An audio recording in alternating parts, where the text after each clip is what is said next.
এখন ঐক্য তৈরি করা কীভাবে সম্ভব? ঐক্যটা হয়েছিল কিন্তু জুলাই অগাস্ট গণ অভ্যুত্থানে, এবং ৫ই অগাস্টের পরে এই ঐক্যটা কিভাবে আস্তে আস্তে অনৈক্যের দিকে গেল,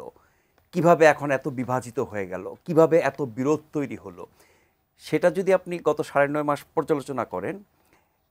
যেটি রাকিব বলেছেন যে এই ৩৬ দিনে একটা ফ্যাসিবাদী সরকারের পতন হয় নাই, এর পেছনে দীর্ঘ ১৬ বছরের লড়াই সংগ্রাম আছে। এই ১৬ বছরের লড়াই সংগ্রামে যাদের ত্যাগ, তিতিক্ষা এবং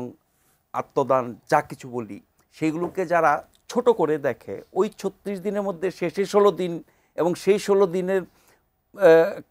মধ্যে ৫ই অগাস্ট শেষ দিন যেটি, এবং ওই সময়ে যারা কেউ কোনোদিন তাদেরকে চিনত না, গত ১৬ বছর তারা লড়াই সংগ্রাম করেছে, নির্যাতিত হয়েছেন, এরকম কোনো তথ্য আমাদের কাছে নাই, বাট সেই মানুষগুলোর সামনে ছিল, তারা সকল কৃতিত্ব নিয়ে নিল, সকল ক্ষমতা তাদের হাতে মানে চলে গেল, এবং তারা মানে কোনো আইনি, সাংবিধানিক, প্রশাসনিক কোনো কাঠামোর মধ্যে না থেকেও যতদিন না দল গঠন করেছে ততদিন পর্যন্ত তাদের হুকুমে দেশ চলত, তারা যা বলতো সরকার তাই করত, এবং তারা সব কিছুকে কি বলবো এটাকে, মানে একটা রাষ্ট্র, তো রাষ্ট্রের কিছু কাঠামো আছে, বিধিবিধান আছে, বিভিন্ন বাহিনী আছে, সামরিক প্রশাসন, বেসামরিক প্রশাসন আছে, অনেক কর্তৃপক্ষ আছে, প্রতিষ্ঠান আছে, কোনো কিছুকেই তা তোয়াক্কা করতো না, সব কিছু যেন তাদের ইচ্ছা মতো চলবে, না হলে পরে মব তৈরি করা হবে এবং সেই মবের কাছে আত্মসমর্পণ করে সরকার সেটা মানবে। এইভাবে যখন একটা পক্ষ, এই পুরো ছাত্র জনতার অভ্যুত্থানের একটা অংশ এইভাবে সব কিছু নিজের হাতে নিয়ে নিল এবং সরকার তাতে মদদ দিল, এবং আমরা দেখলাম ওই শক্তিতে শক্তিমান হয়ে যে আমরা সব কিছু পারি, তারা সেনাবাহিনীকে নিয়ে, সেনাপ্রধানকে নিয়ে এমন সব কথা বলল, এমন সব কীর্তিকলাপ আমরা দেখলাম, তাতে করে মনে হলো যে তাদের কাছে একটা রাষ্ট্রের কোনো কিছুই তাদের কাছে কোনো গুরুত্ব বহন করে না, বা মানে তারা চাইলে, ধরেন আপনি যদি আইনের শাসন, সাংবিধানিক ব্যবস্থার কথা বলেন, বাংলাদেশে কোনো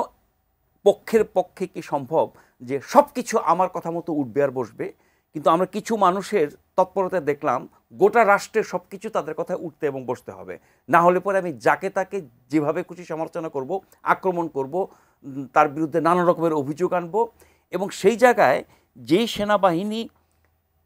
সহযোগিতা না করলে এই অভ্যুত্থান হতো না, সেই সেনাবাহিনী এবং সেনাপ্রধানকে কতভাবে আক্রমণ করা হয়েছে, কতভাবে বিতর্কিত করার চেষ্টা করা হচ্ছে, কত রকমের অপবাদ দেওয়া হচ্ছে, সেগুলো আমরা দেখেছি। তারা এগুলো নীরবে সহ্য করেছে।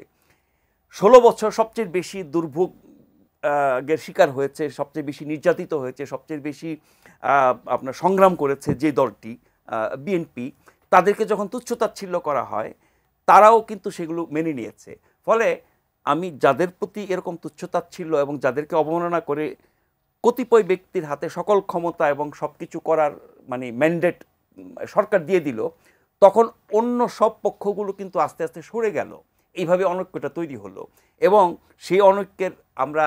বেশ মানে স্পষ্ট চিত্র এখন নানানভাবে দেখছি, নানান কর্মসূচিতে, কথাবার্তা ইত্যাদি। যেমন বিএনপির পক্ষ থেকে বলা হচ্ছে, খন্দকার মোশাররফ হোসেন বলেছেন, স্থায়ী কমিটির সদস্য,